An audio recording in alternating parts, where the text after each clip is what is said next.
नमस्ते। म चाहिँ राज गुरुङ दाई सगरमाथा आरोही उहाँलाई भेट्न गइरहेको छु।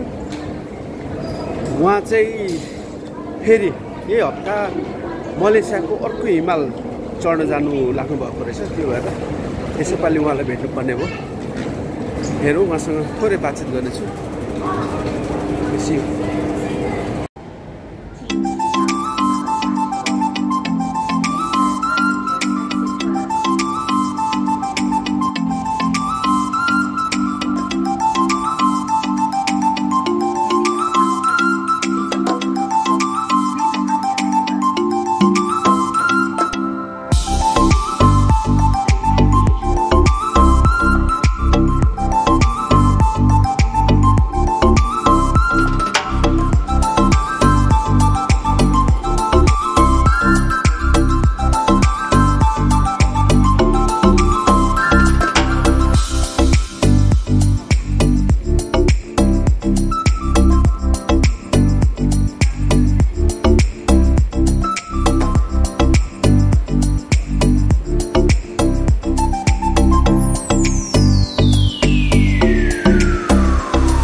राज गुरुङ दाईको रेस्टुरेन्टमा आइपुग्यो।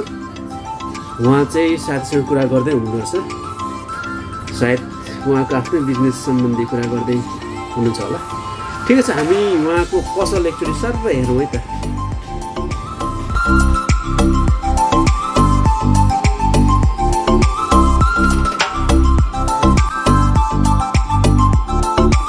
दाइ, बिजनेस कस्तो चलिरहेछ? पहिला अब कोभिड भन्दा अब ल्याउने छ होइन। कोभिड पछिको ठिकै छ, अहिले चाहिँ अब भइरहेछ अप एन्ड डाउन, फ्लक्चुएट भइरहेछ बिजनेस चाहिँ, त्यस्तो छैन। कोभिड भन्दा अगाडि चाहिँ अलिक राम्रो।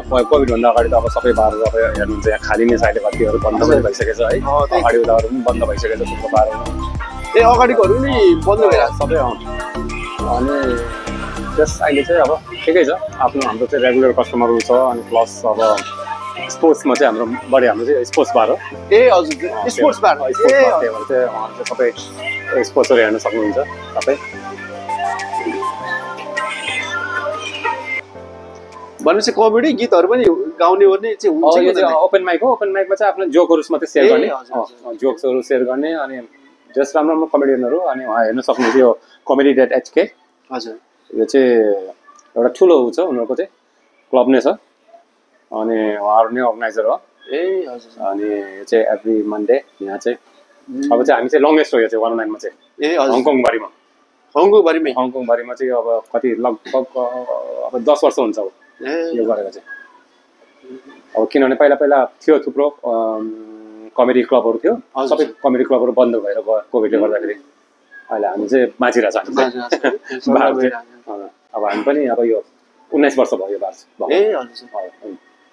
के छ, कस्तो छ अवस्था चाहिँ? अलिकति अब अझै बढी टिकिने अवस्था छ नि होइन? अब अहिले चाहिँ हुँदैछ। अब चाहिँ अलिकति एउटा संक्रमण काल, अहिले त धेरै राम्रै छ भनौँ न। राम्रो त त्यस्तै राम्रो भन्न मिल्दैन। हजुर, तर जस भनौँ अब भइरहेछ, तलमाथि भइरहेछ अब चाहिँ।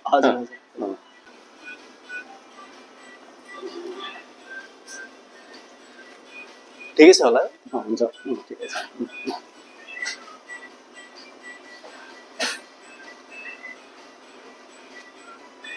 सुरु गरौँ न।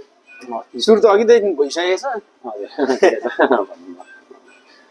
हामीले अमातलम चढ्ने बित्तिकै त्यसकै 2 महिना 3 महिना पछि चाहिँ फेरि हामी उता गयो, के अरे रसिया र जर्जियाको उसमा चाहिँ एल्ब्रस भन्ने छ कि, त्यो चाहिँ युरोपको हाइएस्ट माउन्टेन हो। अनि त्यो चढेर आयो। कति मिटरको त्यो 6000 लगभग उसको छ, 5800 सम्थिङको छ। त्यो 6000 मिटरकोमा त अक्सिजनहरू चाहिँदैन। तर मान्छेले कुनैले चाहिँ उ गर्न लगाउँछ। कुनैलाई चाहिँ अब सास फेर्न गाह्रो हुन्छ भने चाहिँ लगाएर जान्छ मान्छेहरू। किनभने मैले अब जस्तै एल्ब्रस जाँदा पनि 5800 कति भयो। त्यहाँ पनि मान्छे